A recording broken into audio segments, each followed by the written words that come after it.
our last unit of this geotechnical engineering, that is unit 7. We had already discussed unit 8, liquefaction of soil, and only unit 7 was left. So we will split this unit in two halves, that is in two modules, module 1 and module 2.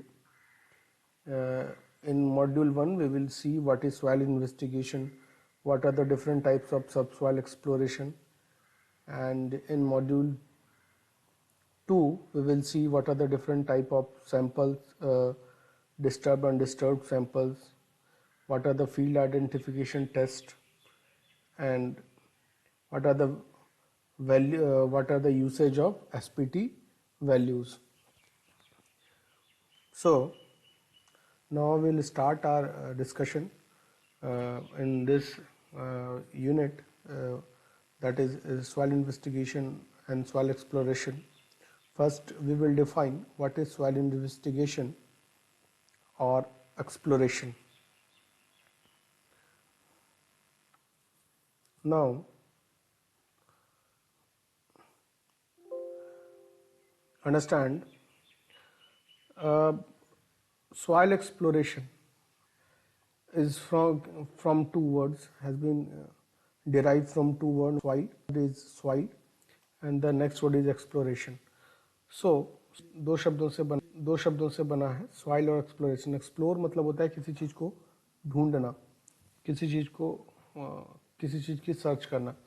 तो basically हमारे construction site पे soil की इतनी variations हैं, उसकी deposit की इतनी variations हैं कि हमें सॉइल के क्वालिटी को, मतलब जियो टेक्निकल प्रॉपर्टीज़ को इन्वेस्टिगेट करना ज़रूरी है, क्योंकि उसके बिना हम स्ट्रक्चर को नहीं बना सकते.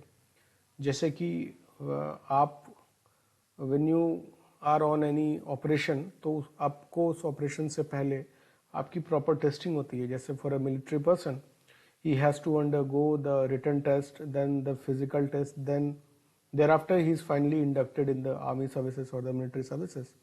So it is evident from that fact that before construction begins, we need to investigate, we need to have the test of the soil, so that in future, after the construction of the building, there should be no damage and durability of the structure should be ensured. In this process, what we do, soil exploration के process में explore करते हैं, मतलब वहाँ पे पता करते हैं कि मिट्टी किस तरह की है. बोरिंग करते हैं, मतलब मिट्टी को खोद के निकालते हैं, पता करते हैं कि कितना क्ले है, या पूरा क्ले है, या पूरा सैंडी है, या ग्रेवल है. फिर उसके प्रॉपर्टीज़ को दिखते हैं कि रॉक है क्या, इसकी जियोलॉजिकल प्रॉपर्टी क्या थी. We will see these things again. So first we will define what is exploration. That is the process of collection of soil data for the assessment of the soil properties at the site through a series of laboratory and field investigation is collectively soil exploration. मतलब कि assessment करते हैं soil की properties का site पे. कैसे assessment करेंगे? Laboratory और field investigation करके. क्यों ऐसा किया जाता है? It enables the engineers to draw soil profile. मतलब soil की क्या प्रोफाइल है, वो उसको ड्रॉ करने में इंजीनियर्स को पता होता है, इंडिकेट करता है कि sequence, it indicates the sequence of the soil strata, मतलब किस तरह का सॉइल स्ट्राटा है, and the properties of soil involve. Basically मतलब कि आपके अगर मान लीजिए सॉइल है, मान लीजिए ये सॉइल डिपॉजिट था, तो ये बताएगा कि अलग अलग स्ट्राटा है, तो बोलेगा कि 1 मीटर शुरू में क्ले था, फिर दूसरा 2 मीटर में जो है ना सैंड था, और फिर नीचे में रॉक है, नीचे में सारा पूरा रॉक है, नीचे का 3 मीटर में. तो ये जो स्ट्राटा का बता रहा है साइज प्रॉपर्टीज, ये कौन बताएगा? ये सॉइल एक्सप्लोरेशन मेथड से ही हमें पता चलता है. Now we will move forward to next slide and we will see the objectives. क्या ऑब्जेक्टिव्स हैं उसके?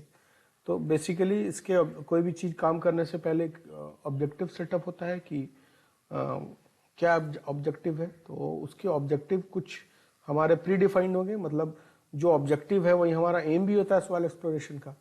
तो ऑब्जेक्टिव, एज पर ऑब्जेक्टिव सबसे पहले हमको पता करना होता है कि किस तरह का नेचर है सॉइल डिपॉजिट का, ठीक है। दूसरा पता करना होता है कि depth and thickness of soil strata, जैसे हमने पिछले स्लाइड में बताया कि अलग अलग हाइट में, अलग अलग थिकनेस में अलग अलग सॉइल का नेचर है, तो वो कैसा है। तीसरा, horizontal extent of the soil deposit. मान लीजिए कि ये एक एरिया है, इस एरिया में आपका स्ट्रक्चर स्ट्रक्चर को कंस्ट्रक्ट करना है, तो एक हो सकता है कि ये इतने ही रीजन में क्ले ही हो इसके बाद मान लीजिए हो सकता है कि यहाँ पे जो है रॉक हो। तो ये जो हॉरिजॉन्टल एक्सटेंट है कि कितना रीजन्स में क्लेई सॉइल आपका एक्सपेंड किया हुआ है, मतलब तो उस हॉरिजॉन्टल एक्सटेंट को पता करना भी सॉइल इन्वेस्टिगेशन का एक मेजर एम होता है। उसके बाद depth of ground water table and it's fluctuation, मतलब कि आपका कोई भी स्ट्रक्चर बनेगा, तो मान लीजिए कोई भी स्ट्रक्चर बनेगा तो उसके नीचे क्या फाउंडेशन होता है, फाउंडेशन से नीचे हो सकता है कि पानी है, तो पानी किस लेवल पे है, क्योंकि अगर पानी बहुत ज़्यादा ऊपर होगा तो उसी तरह से आपके फाउंडेशन के साइज को आपको बढ़ाना पड़ेगा, या और भी आप उसमें प्रिकॉशंस लेंगे, या आप उसके पानी को कोशिश करेंगे डीवाटर करके नीचे ले जाने का। तो ये तभी पता चलेगा जब आपको ग्राउंड वाटर टेबल की एक्चुअल पोजीशन पता होगी कि वेयर इज़ द वाटर, मतलब अगर ये ग्राउंड लेवल था तो पानी का लेवल कहाँ है, मतलब किस जगह पे पानी का लेवल किस जगह पे है। तो for that you need to go through soil investigation. उसके बाद इंजीनियरिंग प्रॉपर्टीज ऑफ सॉइल है, क्या है, मतलब इसकी स्पेसिफिक ग्रेविटी क्या थी, इसकी डेंसिटी क्या थी, इसकी वाइड रेशियो क्या थी।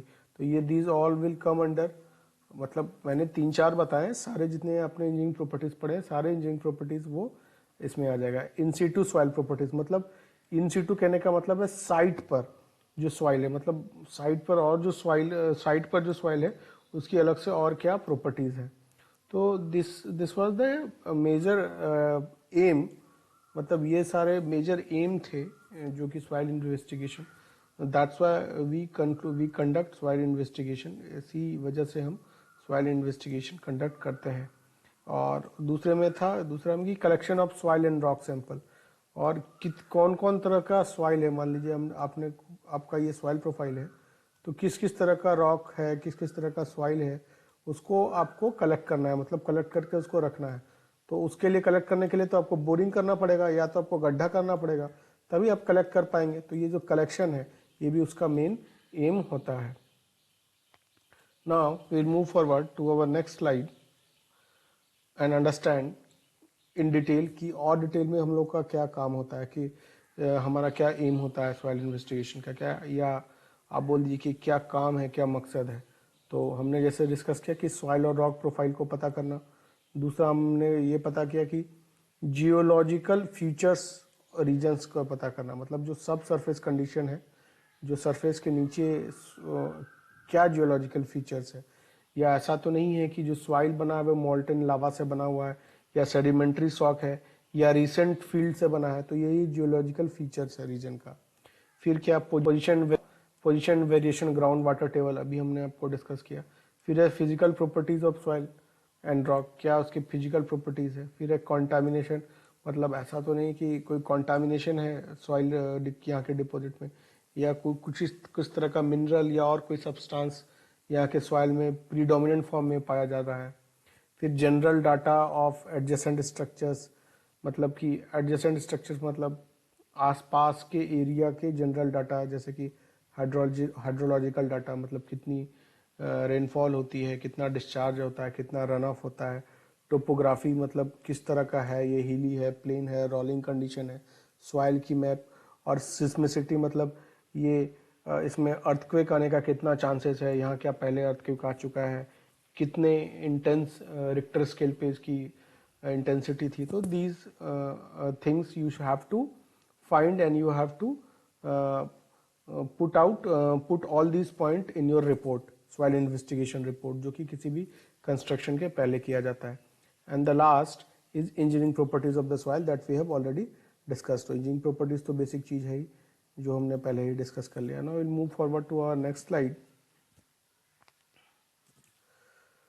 बेसिकली कोई भी काम करने से पहले, साइट इन्वेस्टिगेशन करने से पहले दो प्रोसेस में उनको किया जाता है। पहला है प्री एलिमिनरी वर्क, मतलब जो सबसे पहला वर्क है उसको बोलते हैं प्री एलिमिनरी वर्क, और दूसरा है साइट रिकॉनेसेंस या एक्चुअल साइट, आप जो साइट पर जाते हैं और वहां पे जाके आप जो काम करते हैं। तो प्री एलिमिनरी वर्क में क्या है कि जनरल इन्फॉर्मेशन आप कलेक्ट करेंगे साइट के बारे में, जैसे कि वहाँ की जियोलॉजी क्या थी, सिस्मिक मैप क्या था, हाइड्रोलॉजिकल डेटा क्या था, वो तो आपको ऑफिस में रह के भी you can collect these datas. और आप उस साइट के प्रीवियस हिस्ट्री को पढ़ेंगे कि कोई कोई क्वायरी थी क्या, मतलब कोई माइनिंग का क्वायरी हो रहा था वहाँ क्या, कोई एग्रीकल्चर लैंड या इंडस्ट्रियल यूनिट आसपास में क्या है। तो these are preliminary work which you can do, you can perform at the office only, आप ऑफिस में ही बैठ के ये काम कर सकते हैं। दूसरा है एक्चुअल साइट इंस्पेक्शन, जिसमें आपको जाके आपको काम करना है, जाके आपको सॉइल का सैंपल कलेक्ट करना पड़ेगा, सर्च करना पड़ेगा कि किस मेथड से हम सॉइल को एक्सप्लोर करें, मतलब कैसे हम अंदर के, जब आपको अर्थ के अंदर में सब सॉइल, मतलब कि अर्थ जो है ग्राउंड जो है लेवल, उसके अंदर के सॉइल की प्रॉपर्टीज को जब जानना है तो बहुत कौन से एक्सप्लोरेशन मेथड बहुत सारे हैं, तो उसमें कौन सा एक्सप्लोरेशन मेथड आपके सॉइल को आपके एरिया में सुटेबल है, तो वो चीज़ आप उसके बेसिस पे आप अपना सॉइल एक्सप्लोरेशन मेथड स्टार्ट करेंगे। Now we will move forward to our next slide and we will see what are the methods of soil exploration. Soil exploration के क्या मेथड हैं? बेसिकली जो एक्सप्लोरेशन के तीन मेथड हैं। पहला मेथड है डायरेक्ट, दूसरा मेथड है semi direct and the third one is indirect method. Direct method कहने का मतलब वैसा मेथड जिसमें आप डायरेक्ट जो है सॉइल की प्रॉपर्टी को विजुअली देखते हैं और कलेक्ट करते हैं, जैसे कि टेस्ट पिट, ट्रायल पिट और ट्रेंचेस। मतलब आपकी कहीं पे आपको सॉइल इन्वेस्टिगेट करना है, सीधे आपने ओपन एक्सकेवेट कर दिया, गड्ढा कर दिया, गड्ढा करके आपने सैंपल कलेक्ट किया और उसके बाद आपने देखा कि स्ट्राटा किस तरह से उसका है, मतलब अलग अलग लेयर में अलग अलग किस तरह का सॉइल है, उसको बोलते हैं लोग direct method. Semi direct method, semi direct method में क्या है कि आप डायरेक्ट अपना गड्ढा नहीं, ओपन एक्सकवेशन नहीं करते हैं, आप किसी इंस्ट्रूमेंट को, जिसको हम लोग कहते हैं सैम्पलर, किसी एक्सप्लोरेशन टेक्निक्स की मदद से आप अर्थ के अंदर में डालेंगे और वो क्या करेगा, सॉइल कुछ कलेक्ट करेगा और सॉइल कलेक्ट करके जो ऊपर आता है फिर हम उस सॉइल को एग्जामिन करते हैं, तो उस मेथड को बोलते हैं सेमी डायरेक्ट मेथड। तो जैसे उसमें आ गया ऑगर एंड शेल, तीसरा है वॉश बोरिंग, चौथा है परक्यूशन ड्रिलिंग और पांचवा है रोटरी ड्रिलिंग। तो ये बेसिकली ये बोरिंग के अंदर ये पांचों आते हैं। इसमें आप क्या करते हैं कि किसी, ये सारे क्या है बोरिंग डिवाइसेस हैं, ये बोरिंग डिवाइस को अर्थ के अंदर डाल के आप वहाँ से सॉइल और सैंपल को कलेक्ट करते हैं और फिर उसकी एग्जामिन करते हैं।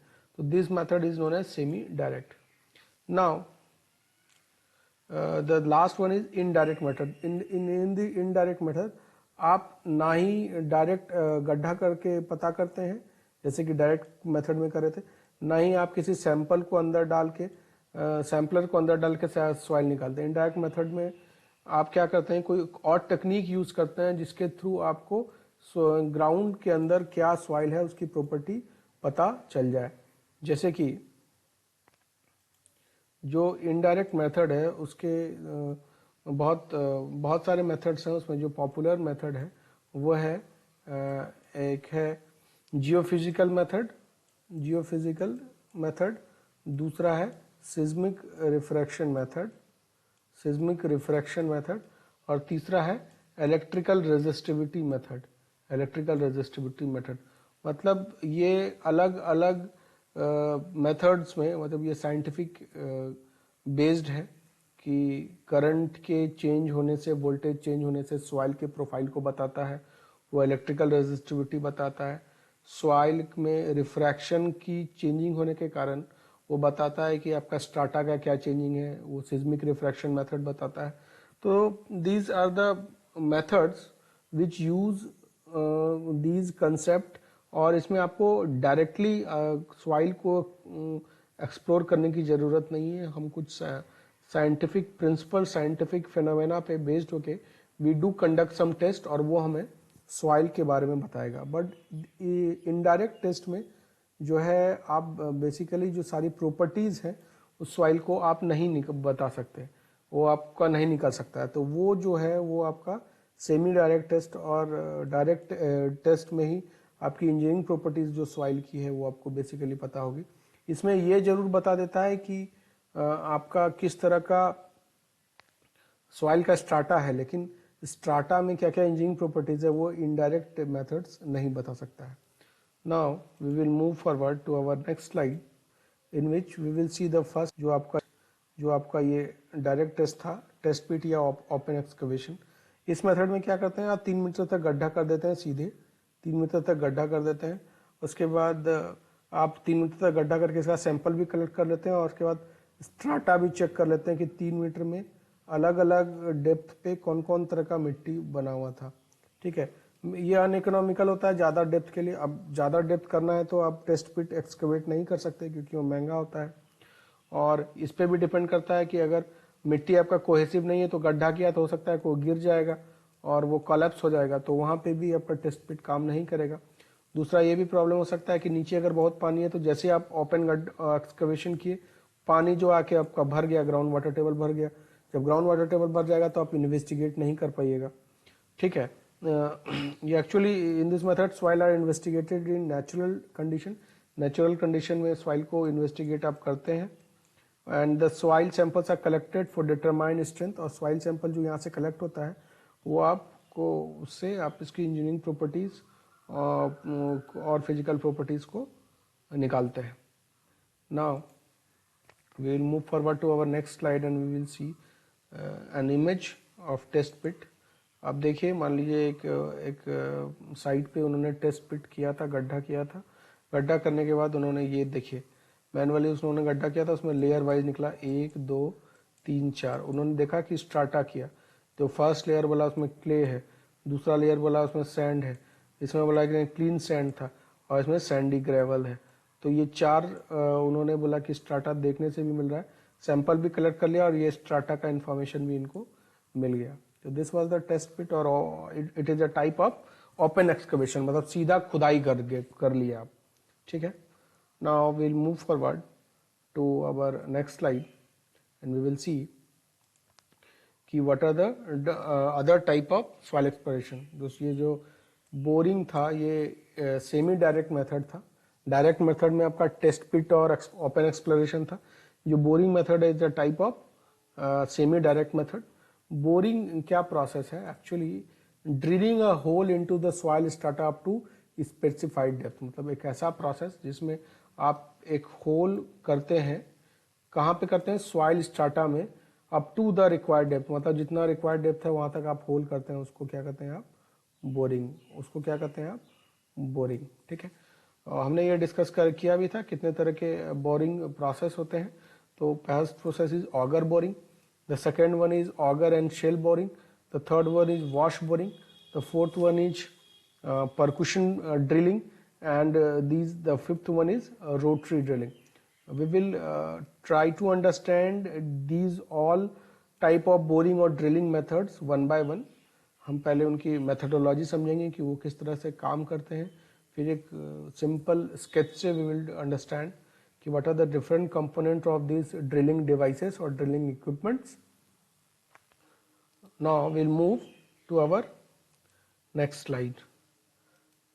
The first one was auger boring.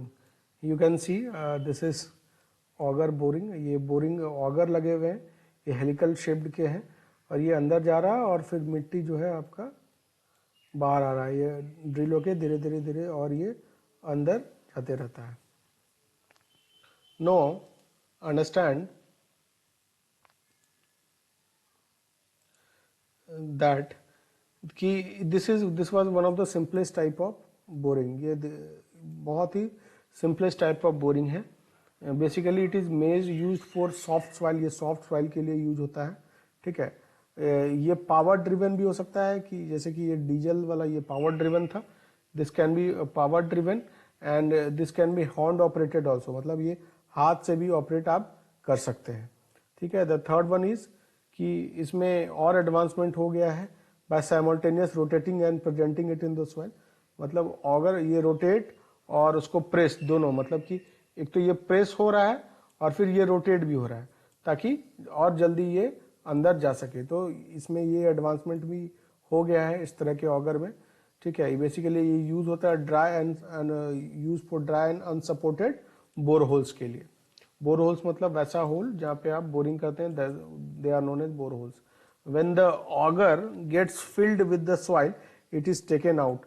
Auger जब सॉइल से फिल हो जाता है तो ये बाहर इसको निकाला जाता है। We will see in the next slide कि वो किस तरह से काम करता है। ये दो तरह के बेसिकली सॉइल ऑगर्स हैं। The first one is post auger. ये मैनुअल आपको हाथ से इसको रोटेट करना पड़ता है और ये उस तरह से मुड़ता है और फिर ये नीचे भी जाते रहता है और ये इसके बीच में जो इसका टूथ है इसके में ये सॉइल को कलेक्ट करता है। और ये जो दूसरा है ये भी इसको मैनुअली भी कर सकते हैं या तो डीजल ऑपरेटेड भी कर सकते हैं। ये यहाँ पे हैंडल दिया हुआ है तो ये मैनुअल है एक्चुअली, इसको डीजल ऑपरेट भी कर सकते हैं तो उसमें, या पावर ऑपरेट भी कर सकते हैं इलेक्ट्रिसिटी की वजह से। ये बोरिंग करता रहेगा और जो सॉइल सैंपल इसमें कलेक्ट होते रहता है ये बाहर आपका निकल जाएगा और फिर उसको आप स्टोर कर सकते हैं और मतलब स्टोर करने के बाद उसको इन्वेस्टिगेट अलग से कर सकते हैं। तो this was the basic of the soil auger. ये आप देख रहे हैं ये हेलिकल बोरिंग है, हेलिकल ऑगर है, पावर ड्रिवन है ये। और यहाँ पे ये ड्राइव कर रहा है और सॉइल को यहाँ पे इस ये प्लेट है इसमें कलेक्ट कर रहा है। तो this was the basic of soil auger. तो सॉइल ऑगर को आप ध्यान रखिएगा कि ये सॉफ्ट सॉइल के लिए बेसिकली यूज होता है, not it is not suitable for the hard soil जैसे कि ग्रेवल या बाउल्ड्री स्ट्राटा या स्टोन्स के लिए ये this is not suitable. Now we will move forward to next slide, that is auger with shell. मतलब ऑगर है और साइड में इसके सेल बने रहेंगे। We will see this was the second type of the boring instrument which is known as auger with the cell. Now in this case ये difference कैसे है auger से method से, you see in this method a casing is provided in the case of weak strata। अगर strata weak है, मान लीजिए आप boring कर रहे थे strata weak था auger से, तो ये क्या हो जाएगा, ये collapse होने का इसका chances रहता है। तो उस केस में क्या करते हैं आप, casing दे देते हैं। मतलब एक चारों तरफ से एक पाइप की तरह एक यहाँ पे एक सरफेस प्रोवाइड कर लेंगे ताकि जो है मिट्टी जो है वो कोलैप्स ना करे। The third point is the boring rig is use for power ड्रिविंग। Rig use होता है मैनुअली भी कर सकते हैं और या रिग यूज होता है ताकि पावर ड्राइव कर सकें, ये पावर ड्राइव हो। Soft soil are broken using chisel bits, नीचे में चीजल बिट्स लगे रहते हैं। और in the case of sandy soil sand pumps are use. Sandy soil के केस में सैंड यूज होता है। डिसएडवांटेज यही है कि when this casing is to be extended, जब ये केजिंग को एक्सटेंड करना होता है तो auger has to be withdrawn which hinders the progress. कहने का मतलब है कि मान लीजिए कि आपने यहाँ केजिंग डाला, उसके बाद फिर ऑगर डाला और आप स्टार्ट किए, तो क्या जब भी आपको मान लीजिए और डेप्थ तक करना है तो आपको क्या करना पड़ेगा, केजिंग को और बढ़ाना पड़ेगा, इंसर्ट करना पड़ेगा। तो जब केजिंग को आपको लेंथ को बढ़ाना है तो फिर आपको ऑगर को क्या करता है, निकालना पड़ता है। उसके बाद फिर केजिंग को आप बढ़ाते हैं। तो इस प्रोसेस में क्या होता है, टाइम बहुत ज़्यादा लग जाता है। We will see in next slide. ये टिपिकल डिटेल है एक्चुअली। ये पुली है बेसिकली। ये केजिंग था इसका बना हुआ, यू कैन सी, ये लाइनर बोलिए या केजिंग, ये केजिंग बना हुआ है, ठीक है। ये ऑगर है और सैम्पलिंग सेल है ये वाला, ये पार्ट, ठीक है। ये अंदर जाता है, यहाँ पे बिट लगे रहते हैं, कटिंग बिट्स भी लगे हो सकते हैं डिपेंडिंग अपॉन द सॉइल। अगर सॉइल सॉफ्ट नहीं है तो ये कटिंग बेल्ट लगे रहते हैं जो कि सॉइल को काटता है। और विंच की मेथड से या रिग की मेथड से इसको आप मैकेनिकली भी यूज़ कर सकते हैं, मतलब पावर के लिए। और ये काटेगा और मिट्टी फिर यहाँ से आप इसको निकाल के बाहर में स्टोर कर सकते हैं। तो अगर सॉफ्ट सॉइल है तो बेसिकली क्या होगा कि लाइनिंग की वजह से, ये किस केसिंग की वजह से, ये जो आपका बोर होल है वो भरेगा नहीं, मतलब वो कोलैप्स नहीं हो पाएगा। और चाहते भी हैं कि हम कोलैप्स ना हो, कोलैप्स हो जाएगा तो फिर बोर होल आपका ख़राब हो जाएगा। Now the third one is wash boring. Wash boring कहने का ही मतलब है कि ऐसा बोरिंग जिसमें आप वाटर का यूज़ करते हैं, मतलब उस बोरिंग में आप वाटर को सर्कुलेट करते रहते हैं। तो basically this boring is used below ground water table. GWT is ground water table. इसकी जो सुटेबिलिटी है वो ग्राउंड वाटर टेबल के नीचे सॉइल को अगर आपको सैंपल करना है, सॉइल की को इन्वेस्टिगेट करना है, तो this type of boring is use, that is wash boring. This is suitable for all types of soil, और सारे टाइप्स ऑफ सॉइल के लिए सुटेबल होते हैं।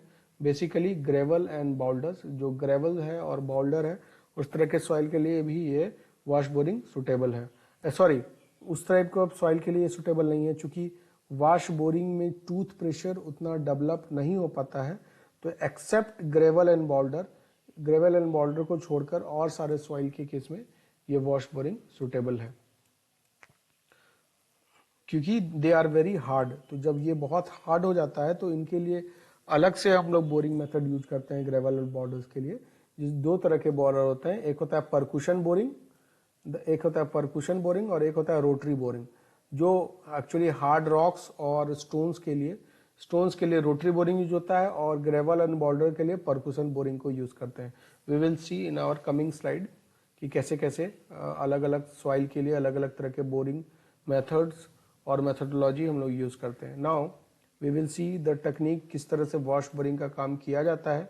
तो सबसे पहले व्हाट वी डू, पहले एक होल बनाया जाता है, सॉफ्ट डेप्थ, छोटा डेप्थ का एक होल बनाया जाता है using the help of auger की मेथड से।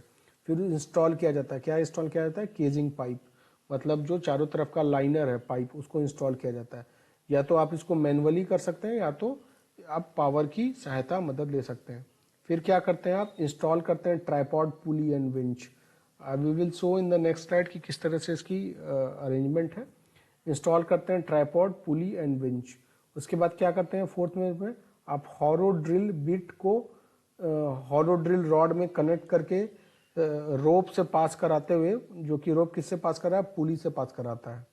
उसके बाद क्या करते हैं, hollow drill bit is assembly is placed in the hole, इसको होल में प्लेस करते हैं। फिर क्या कर रहे हैं आप, water is force through the swivel and drilling rod using a pump. Water को सीवल के थ्रू, जो कि पानी को इंटर कराता है आपके बोरहोल में। फिर ठीक है, the rods are rotated and also moved up and down manually with a mechanized rig. मतलब रोटेट किया जाता है रॉड्स को, और उसको ऊपर नीचे भी किया जाता है, ताकि मेनली आपके सॉइल को वो कट कर सके। The loose soil coming out of the bore hole is in the form of slurry.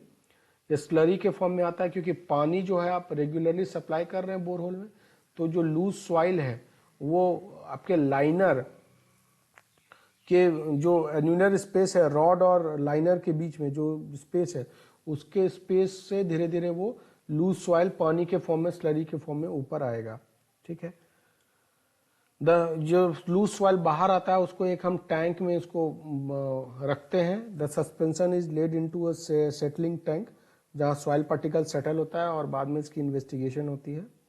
Then water collected in the sump, जो पानी कलेक्ट किया गया है सम्प में, सॉइल को हम लोग निकाल लेते हैं, और जो पानी कलेक्ट किया जाता है सॉइल में उसको हम लोग रीसर्कुलेट करते हैं। तो ये सारा प्रोसेस है एक्चुअली वॉश बोरिंग का। हम लोग एक नीचे नेक्स्ट स्लाइड में we will see a diagram in which we will understand these whole operations again. तो आपको ज़्यादा क्लियरिटी आएगा इस चीज़ में। You see, this was the basic of wash boring setup. इसमें सबसे पहले आप क्या करते हैं, ऑगर से थोड़ा गड्ढा करते हैं केजिंग डालने के लिए। आप जब केजिंग डाल दिए, ये केजिंग डाला हुआ यू कैन सी, केजिंग डाल देते हैं। उसके बाद इसकी अरेंजमेंट होती है। यहाँ पे आप क्या करते हैं, आपकी अरेंजमेंट होती है, ये पुली होता है, ये देख रहे हैं, ये पुली में एक रोप लगा हुआ था, ये रोप यहाँ से ये रोप लगा हुआ यू कैन सी। ये ट्राइपॉड लगा रहता है ताकि ये टोटल इसको बैलेंस कर सके। ये ट्राइपॉड है, ये ट्राइपॉड है। ठीक है, बेसिकली उसमें एक रोप में क्या पुली से पास करता हुआ आता है, और नीचे में एक रॉड रहता है, you can see this rod. और इस रॉड के नीचे में ही एक चॉपिंग बिट लगा हो रहता है यहाँ पे, ये चॉपिंग बिट जो कि मिट्टी को काटते हुए नीचे आता है। और अरेंजमेंट क्या होता है कि ये जो पाइप है, जो ये रॉड है, जो ड्रिलिंग रॉड है, जस्ट इसके ऊपर एक इनटेक होता है। ये पाइप जो होता है, सबसे पहले मैं आपको बता दूं, ये पाइप जो होता है ये हॉलो होता है और इस पाइप में एक वाटर की पाइप को सर्कुलेट किया जाता है और ये जो सर्कुलेट जो यहाँ पे कनेक्शन जो होता है इनका, उनको वहाँ पे कहते हैं, इसको बोलते हैं स्वीबल। अब क्या करता है कि किसी संप से, मतलब पानी कहीं पे स्टोर किया हुआ है, उससे आप पानी को पंप करके स्वीबल के थ्रू पाइप में डालते हैं और ये पाइप, चूंकि ये पोरस है, पाइप पानी नीचे डालेगा बोरहोल में। और उसके बाद क्या होता है कि इस तरह का अब क्या होगा कि बेसिकली आपका जो ये रॉड है, ड्रिलिंग रॉड है ये वाला, ये क्या होगा with the help of rig या विंच मशीन, ये क्या होगा ऊपर नीचे होगा। ये ऊपर नीचे होने से इसकी जो कट चॉपिंग बिट है, ये चॉपिंग बिट क्या करेगा, सॉइल को काटते रहेगा। सॉइल जब काटते रहेगा तो आसपास में तो पानी क्या करता है, पानी का दो काम है। पानी एक काम क्या है कि सॉइल को थोड़ा सॉफ्ट कर देता है, तो ये चॉपिंग बिट आराम से सॉइल को काट लेता है। और दूसरा क्या है कि इसको सॉफ्ट कर देगा। अब क्या है कि आराम से इस पानी में मिक्स हो जाता है स्लरी सॉइल, और ये फिर ये इनके जो चॉपिंग रॉड है, ये जो रॉड है और ये जो केजिंग के बीच का स्पेस है, वहां से होते हुए बाहर चला आता है। जब ये बाहर चला आता है तो एक वहां पे इसको सेटलिंग टैंक में इसको हम स्टोर करके रख लेते हैं और पानी और सॉइल दोनों रहता है। तो यहाँ पे हम सॉइल को हम लोग निकाल लेते हैं, अलग हटा देते हैं और पानी को फिर हम लोग संप में डाल देते हैं और वही पानी को हम रिसर्कुलेट कर देते हैं। तो this is all about the basic of wash boring. Now we will move forward to our next slide, in which we will see another type of boring, that is percussion boring। मैंने बताया था आपको कि percussion boring is a type of boring in which bouldery और gravelly strata, मतलब जो boulder है और gravel है उसके strata को वो तोड़ने के लिए, मतलब उसके strata में आपको में सैंपल को कलेक्ट करने के लिए ये ड्रिलिंग किया जाता है। Basically, a heavy drill called churn bit is suspended from a drill rod or a cable and is driven by repeated blows। मतलब एक हैवी ड्रिल लगा हुआ रहता है नीचे में, जो कि एक ड्रिल रॉड में लगा हुआ होता है और ये किससे सस्पेंडेड रहता है, केबल से, और जो रिपीटेड ब्लोज देते रहता है, ब्लोज इम्पैक्ट देते रहता है ताकि वो काट पाए। Water is added to facilitate the breaking of stiff soil और रॉक। पानी को भी ऐड किया जाता है ताकि पानी अगर रहेगा तो वो थोड़ा उसको सॉफ्ट बनाएगा ताकि जो उसके कटिंग एक्शन है उसको आराम से वो फुलफिल कर सके। The slurry of the pulverised material is bailed out. जो स्लरी है, जो मतलब जो वाटर है और जो सॉइल का जो मिक्स है, वो धीरे धीरे कुछ इंटरवल में वो उनको निकल जाता है। वो बेसिकली वो खुद भी निकल जाता है और निकाल के उसको फिर हम उसको आराम से स्टोर करके फिर उसकी प्रॉपर्टीज पे इन्वेस्टिगेट करते हैं। कुछ इसके एडवांटेज है कि it can not be used in the loose sand and it is very slow in the plastic clay, और the formation gets badly disturb by impact. Impact की वजह से इसका फॉर्मेशन जो है वो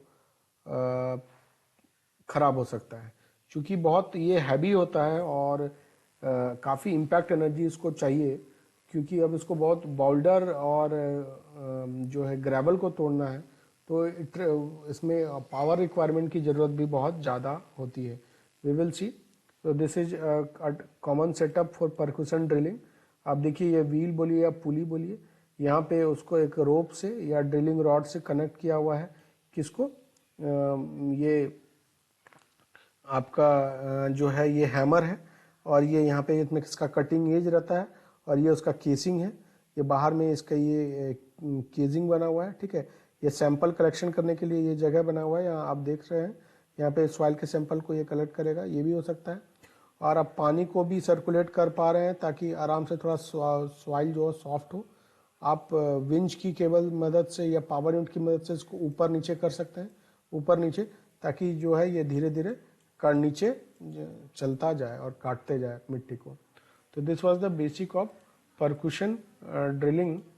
now we will see the next drilling as rotary drilling. Rotary drilling has come from two words, rotary, मतलब इसका जो ड्रिल करने का प्रोसेस है वो कैसे ड्रिल करेगा, वो घूमता जाएगा, घूमते घूमते घूमते घूमते घूमता जाएगा, वो ड्रिल करता जाएगा। आपने देखा भी है आपके बहुत सारे जो आजकल मैनुअल ड्रिलर्स आते हैं, घर में भी यूज होते हैं, वो रोटरी टाइप के होते हैं, वो घूमते जाता है, धीरे धीरे ड्रिल करते जाता है। सुटेबल फॉर रॉक फॉर्मेशन, ये इतने स्ट्रांग होते हैं कि रॉक को भी ये तोड़ सकता है। A drill bit fix to the lower end of the drill rod, एक ड्रिल बिट होता है जो उसको टूथ कहते हैं, वो ड्रिल रॉड के नीचे सिरे में लगा रहता है। मतलब this is your drill rod, तो उसके नीचे में एक ड्रिल बिट लगा रहेगा, और ये ड्रिल बिट जो है कि काफ़ी स्ट्रांग होता है। इन द केस आप यहाँ पे आर्टिफिशियल डायमंड को भी यूज करते हैं, चूंकि वो एक हार्डेस्ट है मटेरियल है, one of the hardest material है, और वो तोड़ता है आराम से, पत्थर तक को वो तोड़ सकता है। और इसको आप रोटेट करा सकते हैं पावर से, मैनुअली दोनों रोटेट कर सकते हैं। बेसिकली अगर आपकी पावर ड्रिवन रहेगा तो ये बहुत जल्दी ड्राइव कर पाएगा। ठीक है। ड्रिलिंग फ्लूइड और bentonite slurry used under the pressure which brings up the cutting to the surface. Basically drilling fluid की जरूरत होती है जो कि उसको लुब्रिकेट कर देता है, सॉइल को सॉफ्ट बना देता है ताकि उसकी ड्रिलिंग आराम से हो सके। ये जो बेंटोनाइट स्लरी है ये बेसिकली हर जगह यूज होता है हमारे साइट पे। बेंटोनाइट जो है वो ये एक एक्चुअली आप बोलिए कि वॉल्केनिक मटेरियल टाइप का है, और इसका बेसिकली यूज ही एज अ लुब्रिकेटिंग मटेरियल होता है, लुब्रिकेट करता है सॉइल पे या रॉक्स पे जहां उसको किसी को काटना होता है, ड्रिलिंग करना पड़ता है, तो we use this bentonite slurry. Rock cores में भी ऑब्टेन, रॉक के कोर्स को भी ऑब्टेन किया जाता है by using suitable diamond drill bits. मैंने आपको बताया कि नीचे में जो आपका जो बिट्स है उस वहां पे आप डायमंड बिट्स लगा देंगे तो रॉक के कोर को भी ये काट के निकाल सकता है। इसके डिसएडवांटेज है कि it is not used in the porous deposit, ये पोरस डिपॉजिट में यूज नहीं हो जाता है बिकॉज ड्रिलिंग फ्लूइड्स की कंजम्पशन बहुत हाई होगी, ड्रिलिंग फ्लूइड की कंजम्पशन बहुत हाई होगी। And we will see now in this slide कि what was the basic sketch of this rotary drilling. आप देखिए ये रोटरी ड्रिविंग है, ये रोटेट करता रहेगा, और आप ड्रिलिंग फ्लूइड को भी कहीं से पंप की मेथड से, ये पोरस पाइप की मेथड से आप उसको सर्कुलेट कराते रहते हैं। और ये उसका ड्रिलिंग बिट होता है जहाँ पे आप अलग मेटेलिक बिट भी यूज कर सकते हैं, डायमंड भी यूज कर सकते हैं।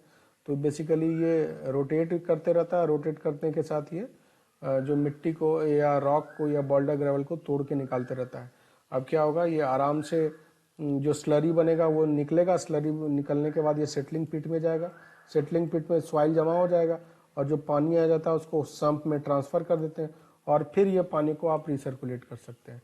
और ये रोटेटिंग टेबल है, एक्चुअली रोटेटिंग मैकेनिज्म आपको लगाना पड़ेगा, और ये पावर ड्रिवन ही होता है। पावर ड्रिवन नहीं होगा तो ये स्ट्रॉन्ग और हार्ड सरफेस को रोटेट नहीं कर पाएगा बहुत आराम से। Perhaps we have came to last section. अब हमने ये मॉड्यूल 1 कंप्लीट कर लिया, हमने देख लिया सॉइल इन्वेस्टिगेशन करते क्यों है, कितने टाइप्स हैं अलग अलग, कितने टाइप्स अलग अलग है बोरिंग के।